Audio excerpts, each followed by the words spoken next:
Welcome back, everyone, to the North American Star League Season 3, Week 7, Division 3. We just saw TLO take out Reign 2-0 in a very, very well-executed set of games.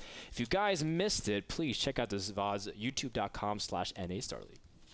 But right now we have an interview, of course, with the infamous, or the famous, TLO, the little one, a.k.a. Dario. Dario, are you on the line? Yes, I'm here. What's up, man? I'm doing good. I'm here in Korea, as you can see in the background, our very own apartment, and I'm happy because I just beat Reign. Good day so far. Awesome. How is Korea? I mean, do you miss it? Is the environment you've always been waiting to get back to? Because you've been very vocal about going back. How's your time in Korea thus far? Absolutely amazing. The first 2 weeks was a complete success. I've been training hard. I've been living healthy. I'm feeling good about everything. I actually wrote a blog on Team Liquid if you want to check it out. And it's good. I'm really happy to be here, and I think good things will come out of being here. Well, you look great, and let's talk about the games a little bit right now. Now, you have a very different style. You have a low gas, high Zergling count, and then you just mass expand, basically. And you did that both games. I mean, obviously, Game 2, you changed it up a little bit based on what your opponent was doing. But talk a little about it. Enlighten us. What's the strategy behind it? What's the theory behind it? And tell us how you're able to win so consistently. Well, I like to have map controller Zergs because it allows me to spread creep. In the second game, I didn't do it very well. I could have had way more creep than I did.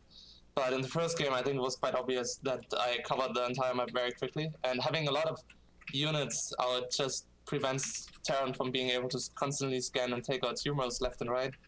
And I think Zerg is relying so heavily on creep, making your army almost twice as effective in all situations, really, except if you go mutas maybe. But even then with banelings, it's good.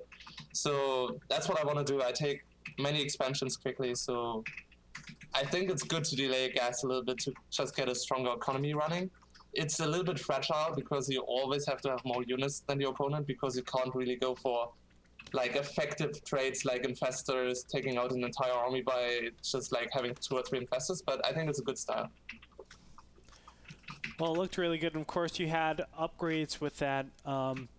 Now, do you ever, this is going to go into the theory a little bit, but do you ever have a big problem with those 2-2 timing pushes that Terrans do where they just turtle on 3 bases and then push out with around 180 supply and just keep up the pressure?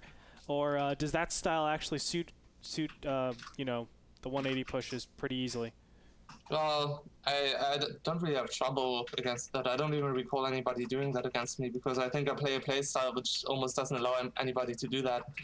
Because if he would wait for 180 supply, he would literally have creep in front of his natural and third base. so he would have to try to like clean up all that creep or fight on creep the entire time, which I think is good for me because banelings and archers are so ridiculously good on creep, and I can flank from all sides. I don't really care about that 180 push now. Well, Dario, you look fantastic in your games against Reign. Next week, you play Huck, and so good luck with your match there. Do you have any last words and shout-outs before we let you go?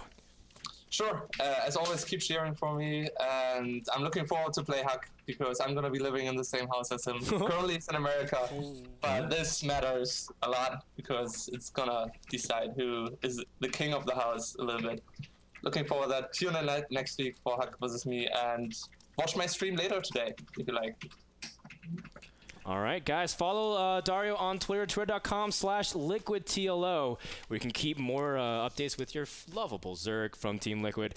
And TLO is he's been doing really well. I look forward to seeing his week. He's saying he looks forward to playing Huck next week. So definitely keep on track with that, especially because now that with a win here, TLO is very relevant in his division. He's 3-3. Yeah, I mean, obviously he's looking really good, and I can't wait to see him.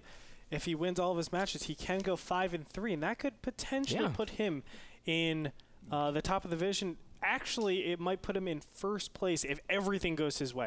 If everyone else loses, like Reign wins everything from this point, and Axlav wins everything. Hey, but it could happen, you know? Could happen. Anything is possible. We've learned that in NASL Season 3.